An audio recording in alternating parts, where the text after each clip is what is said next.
Hi, Contessas. Welcome to the Career Contessa podcast, your shortcut to being more fulfilled, healthy, and successful at work. I'm your host, Lauren McGoodwin, and we're back today with another episode in our 3 in 30 series where we bring you three tangible tips in 30 minutes or less that you can implement in your career right now. My co host for this series is Marnie Lemonik, a career coach and a regular on the podcast. Hi, everyone. I'm excited to be back. Today, we are focusing on some spring cleaning inspiration and chatting all things work routines and work habits. Whether you work from home, go into an office, or something in between, we've compiled a list that is relevant to any work schedule. Lauren, are you feeling the fresh spring energy on your side yet? I know right before we hopped on, you mentioned it's a busy season. I think every season is busy for I don't know. I was gonna say for working parents, but I don't even think it's like just us. I just think it's everybody. It always feels like the year slows down and then you come back from the new year and like the ball just keeps rolling faster and faster. But I will say I just finished Atlassian's biggest event of the year. It's called Team. And truly between that and the time change where now it's saying lighter later, I have just really like a new wave of motivation. I think that it's the perfect time to reset, reorganize, and rethink the way we approach our work days because literally my day looks different. But then also like having this huge event that we've been planning for forever kind of behind me makes me feel like, okay, now it's really kind of this new season. So, whether it's decluttering your workspace or kind of refining daily habits or even refreshing your routines, I love using this season as a chance to really bring in new energy for me that happens to be like new productivity energy. And I'm just really excited. I love talking about habits and routines because I live my life by routine. So I'm excited for the conversation. What about you? I am totally feeling the same. It's funny because March in particular was just so jam-packed for everyone. I had a lot of personal travels and I ironically did not get to do any of my personal routines or habits this morning, and I am feeling it. So I think this episode is going to be good inspiration for me because I'm calling April the true start of spring. Yeah. Yeah, I know that feeling when you're like away from your dream, especially if you travel, you're off your routines for a little bit and you have this sort of like itching to get back to it. Mhm. Okay, so before we dive in, let's quickly define what a routine is and what a habit is because they're often used interchangeably, but they are different things. A routine is specifically a series of actions performed in a structured and intentional way. So, unlike habits, routines require more conscious effort and planning. So, here are some examples of what a routine might look like at work following a structured morning workflow. You check your emails, then you review your day's priorities, and then you set your goals. And you kind of do it one, two, three. Maybe another routine might be holding a daily stand up meeting with your team at the same time each morning.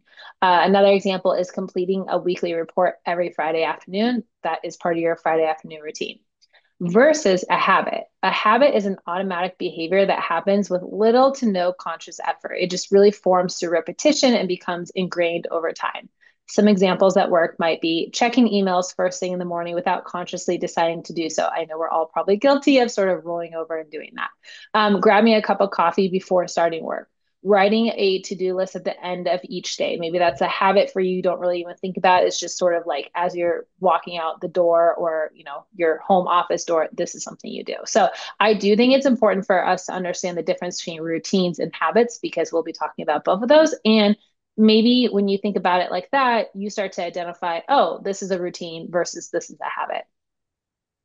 I hear them used interchangeably so much, and I know we will get to this later on in the episode, but I am the last person on planet Earth to read Atomic Habits. And I know, Oh, yeah, you are. That is, wait, yes, you have to, wait, have you not read it yet? no, I'm in the middle of it, but Oh, so good. I think if anyone can relate to being like a self-help, self-development junkie, I think I wrote it off for too long because I just figured, oh, I've probably read it in another book, but it really does live up to the hype, and a lot of those two differences are reminding me of the book. Yeah, absolutely. Yeah, he also is he's very good at storytelling and honestly, once you read the book, you'll like think of it often. I think back to it often now that I read it a few years ago, but it's definitely one of those books you could probably read it once a year and be okay. Yeah, no, that's a great point. I am excited to finish it and get all of the nuggets, but this is a really good prelude for me today. And I want to start by going a little bit more personal because I know we sometimes lean more tactical, but for this topic in particular, I feel like there's a way to marry the personal and the tactical because we've both had so many different seasons of priorities and just different types of work environments. So I'll let you kick us off, Lauren. Yeah, so thinking about my own personal journey with both of these concepts, I think routines and habits have really played such different roles for me depending on the season of life that I'm in. There have been times when I've relied heavily on structured routines to stay organized. I would say I'm, in one of those seasons right now, or like when I'm juggling multiple projects, I'm, launching a job search, or when I was transitioning to a new role. And then there are other times I found that small automatic habits, like always jotting down three priorities for the day, have been kind of key to keeping me on track throughout, no matter what season I'm in. So I think my routines sort of change based on when I'm starting something new, and then I kind of get into this automatic thing where maybe some of those routines turn into habits. Um, Another example is like when I first started working remotely, I had to be really intentional about creating a solid morning routine. So I didn't just like dive straight into emails without setting a clear focus for the day. Because I kind of found when I did that, I was sort of always working and never working at the same time. Like the lines were just too blurred. But over time, some parts of that routine, like making a cup of coffee before I sit down to work, just became a habit. So it's interesting to see how the two have worked together. And I agree. I think they do work well together. My tried and true habits, though, that from my like how this works in my life that I definitely want to keep around are time blocking as best as I can control, especially because now it's like I have career Contessa, I have Atlassian, I have my kids, I want to have a personal life or something for myself. So I have all these different kind of categories in my life. So time blocking I find is really helpful for sort of making sure I get a little bit of dedicated time for all of those in my life. Daily prioritization with my coffee in hand. This is actually something from Atomic Habits. He calls it habit stacking. So daily prioritization with the coffee is a habit stacking. And when you habit stack, it's a little bit more enjoyable to do it and you're more likely to do it. And then the other one I really keep around that's important for me is kind of an end of the day reflection or planning, kind of like planning for the next day, what's coming tomorrow. I think especially when you have kids and you have so many moving parts where your schedule isn't always your own, and yet it is. That for me has become kind of like a routine thing that I do that helps kind of calm me and help me feel a little less anxious about what's coming tomorrow. I think it's really interesting to hear the habits that have stuck around through all of the different life stages that you talked about, because we talked about this in the career clarity episode too. But the one thing that people tend to forget when it comes to habits and routines and goals, whatever it is that life is just simply going to change and your focus isn't going to be the same year over year. And so I think it's really telling the ones that are tried and true for you. I feel like I am in a season of trying to refine my routines. I actually mentioned that's my word for 2025 is refine. And I've definitely been someone who, because I have started working for myself, I've leaned really heavily on let's have the long morning routine and let's set all the intentions and be as primed as possible for the day.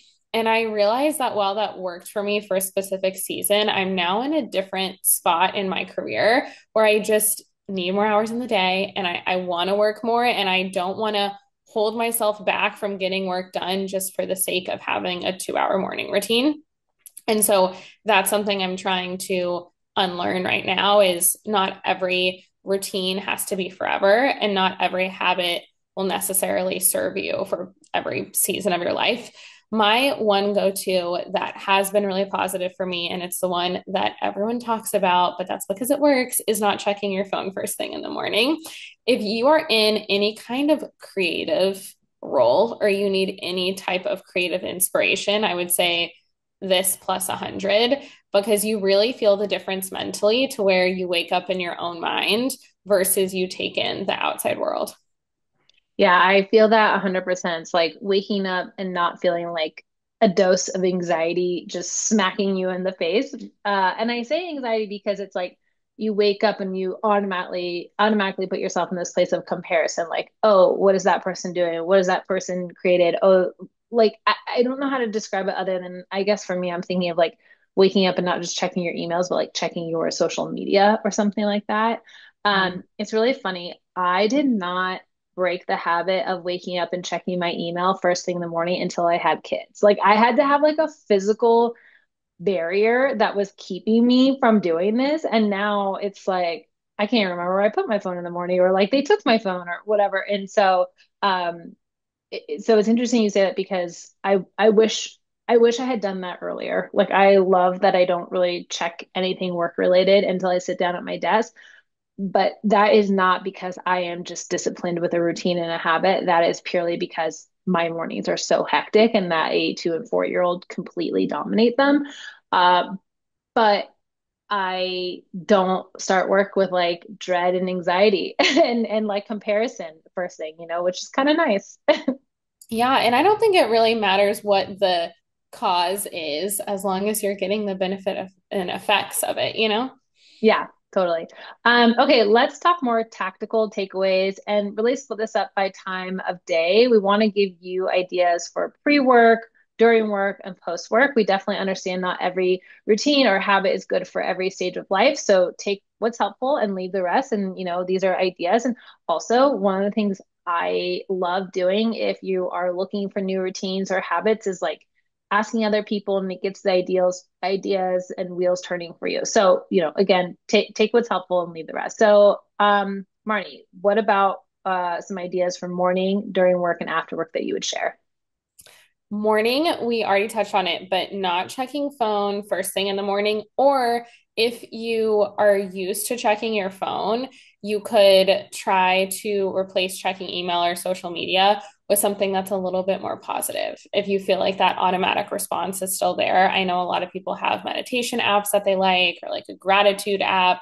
So if you feel like going cold turkey without your phone is just too much, you could think of a way to make it a net positive instead of a net negative, which is a really fun option.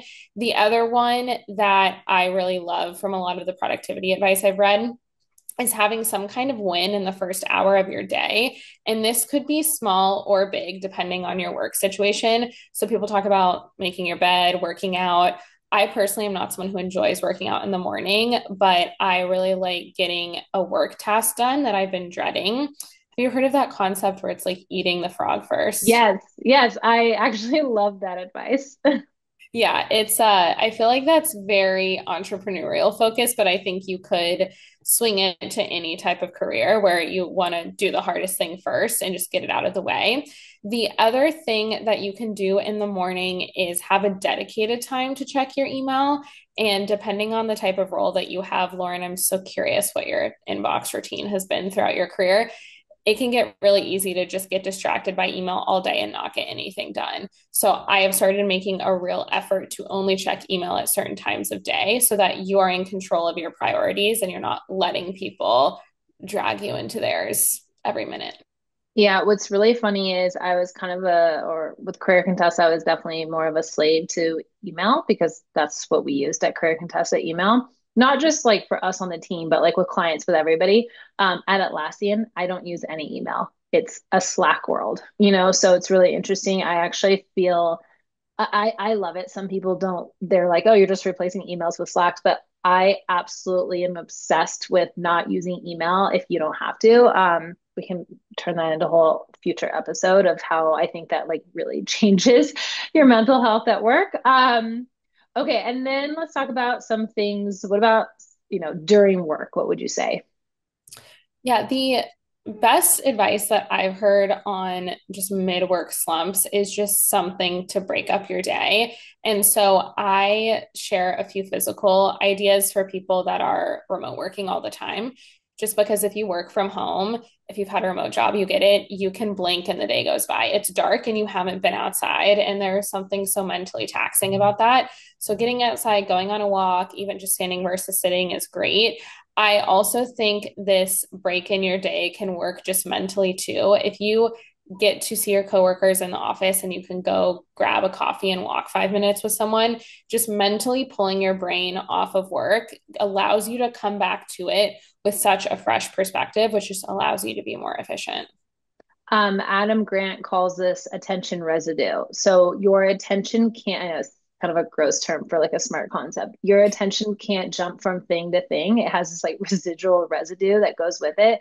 So you actually need to give yourself like a little space, a walk or something. The other thing I highly recommend for people who are maybe like, look, I literally have 5 minutes or something like, get a walking pad. I have a standing desk and a walking pad, and that's changed my life. My routine, and everybody at work knows this, if I'm on a call where I'm not talking a lot, I am walking while I listen. And it actually helps me like focus better and listen better because I think the movement helps with that. But highly recommend adding a walking pad into your routine too. Not to replace walking outside, but just like if you're like any meeting that I'm attending where I'm not talking, that's going to be my new routine. Also, check your count, your step count after that. You're going to send me your email. You can thank me then. It's going to be amazing. Okay. And then what about after work? After work, there's so many different ways that you can cap your day, but I would find one that works for you and use it as a mental trick, assuming you want this, to tell your brain that work is done for the day. So this naturally happens when you go into an office, or I found this in my own office roles where you're coming back from a commute, like you have time to unwind. But if you're working from home, you can do this either with a reflection on how the day went, similar to what you talked about, Lauren, or just a really small thing like I'm going to go outside and get the mail from the day. Just something that can train you over time to know that work is done and that it's okay to relax. I think the other really important thing to keep in mind if you're working from home, you can tell this is just my world, so I have it top of mind, is to go to a different space than the space in which you work right when you're done. So I work in my living room and I am also in my living room at night. But if I do not leave my living room and I try to just go directly to personal time, it doesn't feel as good and I struggle with it. So even if it's just going to the kitchen for 5 minutes to make a snack, I try and have that physical break. Yeah, I feel that. I like to create like a faux commute where it's my way of sort of to your point, separating because I also work from home, separating work from life. And I will go outside, I will get the mail. Sometimes I will like walk around the block, which is not very long, and it's like I need some fresh cold air to like smack my face a little bit and then come in.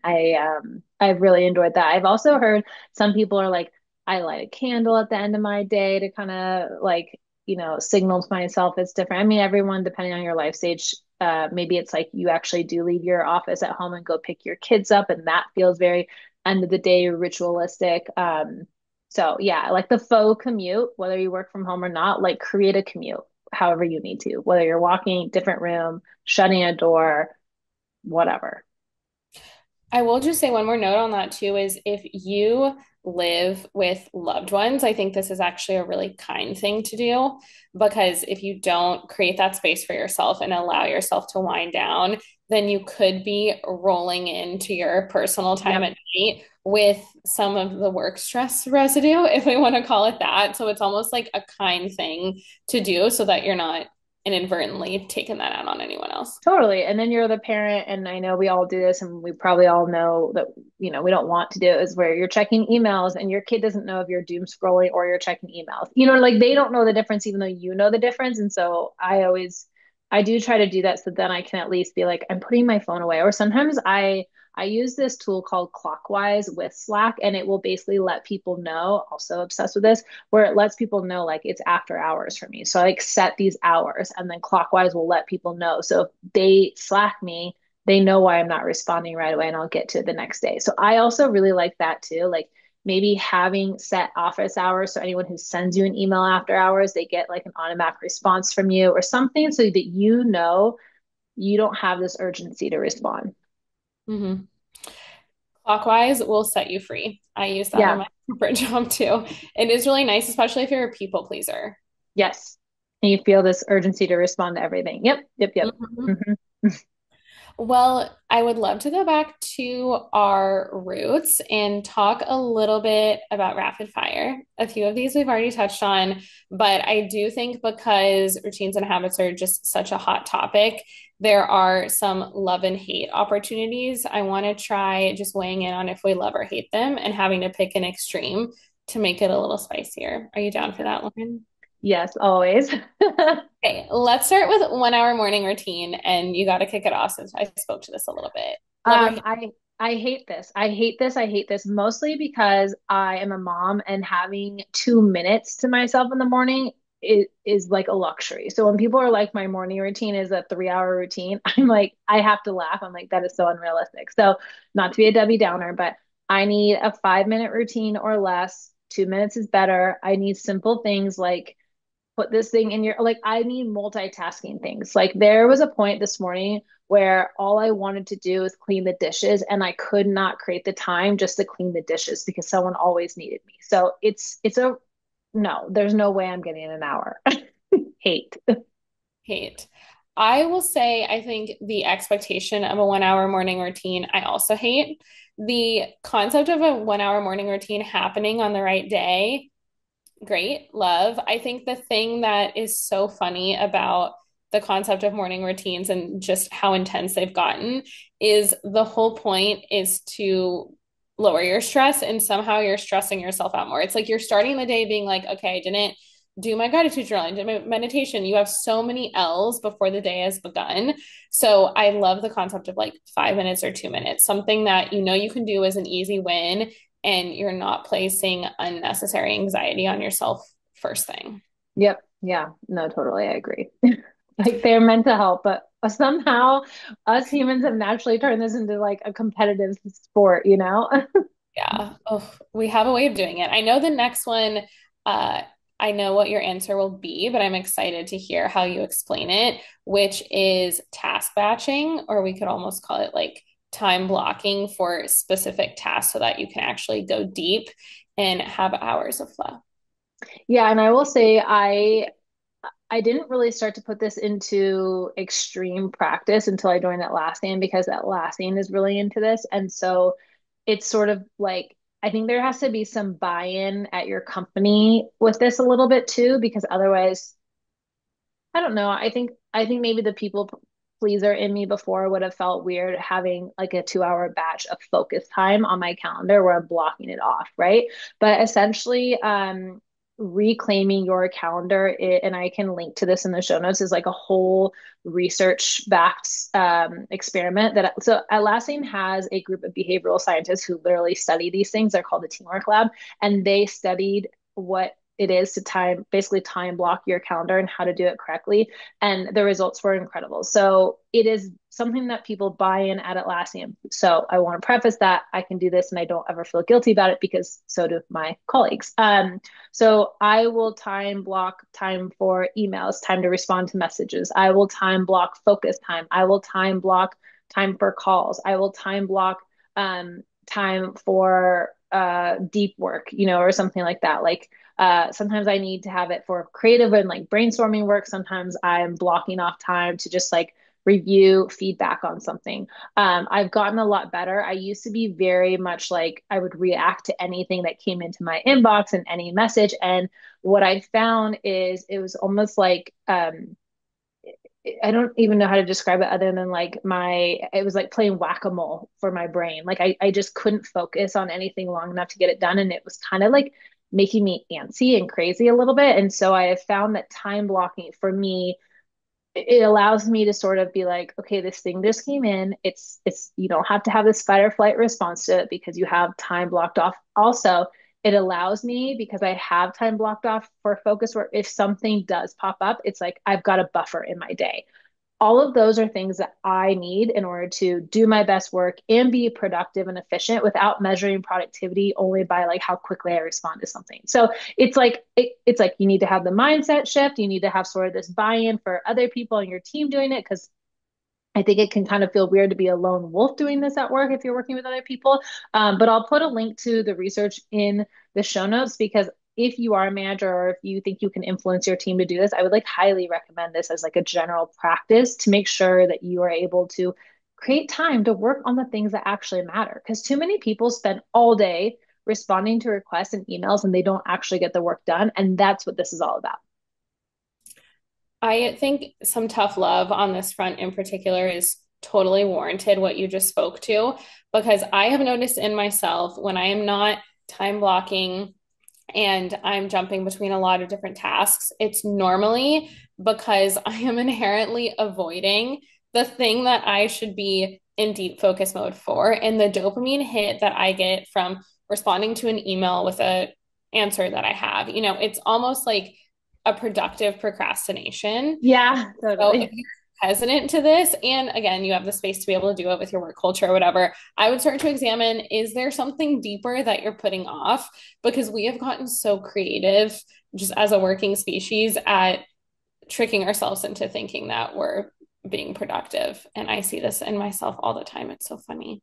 Yep. Yep. It's like you can be the person where you're like, I work nonstop, but you didn't work on the things that were impactful or the things that move the needle. And entrepreneurship, I think, is especially very loud when it comes to that because the things that move the needle are usually the things that, help you get paid. And so you'll know, like you'll know right away if those things you're doing those things or Yeah, they call it income generating activities in like the not. real world, but I think you could still totally use that in a corporate job as well. The concept of task batching, I have started to get a little bit more into. And I've started to build out some example calendars. If you are someone who is an individual contributor versus a people manager, what this could look like in your week. That's inspired by a creator I love named Layla Hermosi. So if you want those example calendars, you can follow me on Instagram. We'll put it on the show notes and just DM me calendar because I know sometimes these ideas are good in theory, but it's hard to actually visualize them. So I can share some example calendars as well. Yeah, I mean, finding the calendar system that works for you is also like key to any routine or habit. Like for me, if it's not written down, it's not happening either. So for me, like a habit in my life is like I write everything down. I put everything in my calendar. Everything is a calendar invite. So, Mhm. um, okay, I know you have one more. What is it? I can sense the dread in your voice. I'm curious about this one, which is self-help content. Oh, hmm. This really depends on like the person, the day. Like I go in waves where I'm all about this. I'm kind of really into self-help content from Mel Robbins right now. I'm becoming, I don't know. Yeah, she is everywhere. I don't really know what like what it is about that work is working for me, but like then I'll kind of like OD on self-help and I'll be like, okay, no more self-help. I've had enough of that. Um so I like self-help content if my mindset and everything is in the right place, and I don't think you're full of shit when you say it. If you are just regurgitating and saying something without any actionable tip or thing that I can actually do, like I don't like abstract advice. So this isn't even like self-help. This could be for anything. I don't want abstract advice. I want really tangible, strategic advice that I can, actionable thing that I can do today. So, yeah, it's like a long way of saying like yes and no, depends on the person. I get that. I would say I overall love, but I definitely have had seasons where I feel like I've OD'd on it as well. And it is funny because once you consume enough self-help content, I remember one time my mom said, "Don't you feel like you've helped yourself enough? Like, how much do you need to improve?" And that's why it took me so long to read Atomic Habits because I thought, oh, well, I've read all these other productivity books. How great can it be? So I do feel like you almost have to take a break to come to it with a fresh mind because I do think your perspective is extremely important for self-help in particular because you have to be in the space to take the actual action, have enough motivation to do so, and not just get the dopamine hit of someone saying this to me. So I think I'm actually doing the habit, which is something Andrew Huberman talks about a lot, is like thinking and talking about a goal gives you a similar brain reaction of actually achieving the goal. And so you don't want to get yourself in that trap where, again, back to the productivity point, you're not actually doing anything. Yeah. My book Power Moves opens up with this. It talks about self-improvement junkies, and you can't like there's a sense of like if you just DIY yourself enough, like you'll do this thing, and that's exactly it. You can't. you can't just talk about it. You have to actually do it. And for me, this is the difference between being reactive and proactive. Reactive is like I'm talking about it, I'm planning about it, so therefore I feel like I'm doing it. Proactive is like I'm actually doing the thing, and that's why I'm moving the needle. So, which is why I love habits and routines. And this is why everyone should read Atomic Habits. They are the building blocks to take that step and take that action to whatever the changes that you're trying to make. And change is very hard. Like behavior change is one of the hardest things to do. So I really like it. And I agree, there's a fine line between kind of getting, off the path of actually making this into something that is useful for you. Definitely. Well, I would say only one true hate out of a list of three is pretty positive. Yeah. Okay, we'll have to do this again because even though I love to hate your rapid fires, they're always really fun to do. Good. I'm so happy to hear that. Well, thank you as always for listening to another episode of 3 and 30. We'll be back in May and we're going to make that episode all about lessons from top performers, which is something we haven't done yet. So if you have questions about how to be a top performer, how to motivate your top performers, if you're a manager, shoot me a DM on Instagram and we will see you over there. Yes, and as always, don't hesitate to reach out with any feedback directly to Marnie on Instagram or to myself on LinkedIn. We have all of that information in the show notes. And as always, thank you for listening to this episode of the Career Contessa podcast. Don't forget to take your time to rate, review, and subscribe. We're really grateful to all of you because there's been a bunch of new reviews on there who have done that. One review equals over 1,000 new downloads for us. So it's the number one way that you can support our show. And it takes 2 seconds that allows us to be back here each week. So thanks so much, guys.